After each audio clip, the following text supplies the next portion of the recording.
মবের বিরুদ্ধে পুলিশ যে কার্যত ব্যর্থ সেটা প্রমাণিত হয়েছে একটি রিপোর্টে।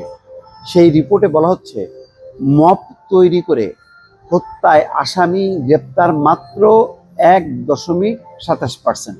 মানে এটা কোনো গ্রেপ্তারের কোনো সংখ্যাই না। অর্থাৎ মব তৈরি করে যে পিটানো হচ্ছে, মারা হচ্ছে, ধ্বংসযজ্ঞ চালানো হচ্ছে, সেই ক্ষেত্রে পুলিশ যারা মব তৈরি করতেছে তাদের বিরুদ্ধে কোনো অ্যাকশন নিচ্ছে না। তার মানে মব মোকাবেলায় পুলিশ একেবারেই ব্যর্থ, এটা একদম পরিষ্কার। এবং সেটা আবার বলা হচ্ছে কি, যেসব মবের ক্ষেত্রে ব্যাপক আলোচনা হচ্ছে সেগুলো পুলিশ তৎপর হচ্ছে, অনেকটা মনে হচ্ছে যেন বাধ্য হয়ে। কিন্তু নিজে থেকেই যে একটা মব তৈরি হলো, পিটায় মারা হলো, ঠিক আছে, মবের সাথে কারা কারা যুক্ত সব ফুটেজ থাকার পরও পুলিশ কিন্তু তৎপর না। সর্বশেষ যেই নুরাল পাগলা যেই ঘটনা ঘটলো রাজবাড়িতে, তার লাশ বা মরদেহ কবর থেকে খুঁড়ে এনে যে পুরানো হলো, সেই ঘটনাও কিন্তু কয়েকদিন চললো তৎপরতা, তারপরে কিন্তু থেমে গেল, আর তৎপরতা নেই। এইরকম অনেকগুলো ঘটনা আছে মবের ক্ষেত্রে, জীবন্ত মানুষকে মারার ক্ষেত্রে।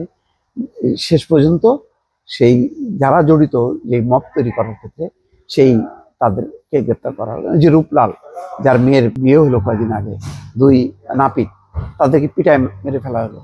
সেক্ষেত্রে কোথায় গ্রেপ্তার, কোথায় গ্রেপ্তার আছে? কোনো ফলো আপ আছে? কোনো ফলো আপ নেই।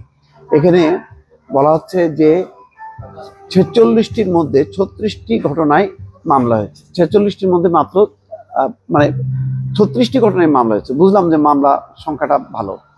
আচ্ছা, 10টা ঘটনায় কোনো মামলাই হয়নি। 36টি ঘটনায় মামলার আসামিদের মধ্যে 9,000 জনের বেশি চিহ্নিত হয়েছে অজ্ঞাতনামা সহ। এর মধ্যে 46টার মধ্যে 27টা মামলায় 114 জন গ্রেপ্তার হয়েছে।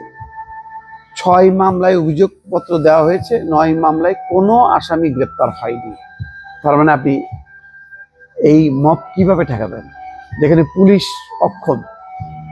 মাগুরার মোহাম্মদপুর উপজেলার জাঙ্গালিয়া গ্রামে মোহাম্মদ ইসরাফিল নামের এক ব্যক্তিকে মুঠোফোন এবং টাকা চুরির অভিযোগে বাড়ি থেকে ধরে নিয়ে পিটিয়ে হত্যা করা হয়। গত 16ই সেপ্টেম্বর এই ঘটনায় নিহত ভাই আবিদ হোসেন মোহাম্মদপুর থানায় 28 জনকে আসামি করে মামলা করেন, যদিও কেউ গ্রেপ্তার হননি। মাগুরার ঘটনা। মোহাম্মদপুর থানার পরিদর্শক আবুল খায়ের জানান যে বিষয়টি জটিল এবং স্পর্শকাতর। এই ঘটনায় কারা জড়িত ছিল তা তদন্ত করে দেখা হচ্ছে। ময়না তদন্ত প্রতিবেদন এখনো পাওয়া যায়নি। জড়িতদের বিরুদ্ধে চিহ্নিত করতে পারলে তাদের বিরুদ্ধে আইনি ব্যবস্থা নেওয়া হবে। গেল। আচ্ছা, 21শে আগস্ট চট্টগ্রামের ফটিকছড়িতে চোর সন্দেহে রিহান মাহিন নামের এক শিশুকে হত্যা করা হয়, বয়স 15। পূর্ব শত্রুতার জের ধরে 3 শিশুকে চোর অপবাদ দিয়ে বিশৃঙ্খলা সৃষ্টি তৈরি করা হয়। পরে 4 ঘন্টা আটক রেখে তাদের পেটানো হয়। নির্যাতনে মাহিনের মৃত্যু হয়। আচ্ছা, মাহিনের মা খাদিজা বেগম জানান তার ছেলে চোর নয়। মারধরের খবর পেয়ে সেখানে গিয়ে বারবার অনুরোধ করা হয়, কিন্তু তারা মাহিনকে পিটিয়ে হত্যা করা হয়। তিনি বলেন, মাহিন একটু পানি চাইছিল, তারা পানি পর্যন্ত খেতে দেয়নি। প্রথম আলোর গত 13 মাসে 46টি পিটিয়ে হত্যার ঘটনায় 67 জনের মৃত্যুর বিষয়ে তথ্য সংগ্রহ করে দেখেছে মামলাগুলোতে আসামির গ্রেপ্তার হার অত্যন্ত কম। তাহলে দর্শক, আপনি কিভাবে ঠেকাবেন? তার মানে মব তৈরি করে পিটায় মারাটা হচ্ছে সবচেয়ে নিরাপদ, যে আমার বিরুদ্ধে মামলা হবে না, আমি গ্রেপ্তার করব না।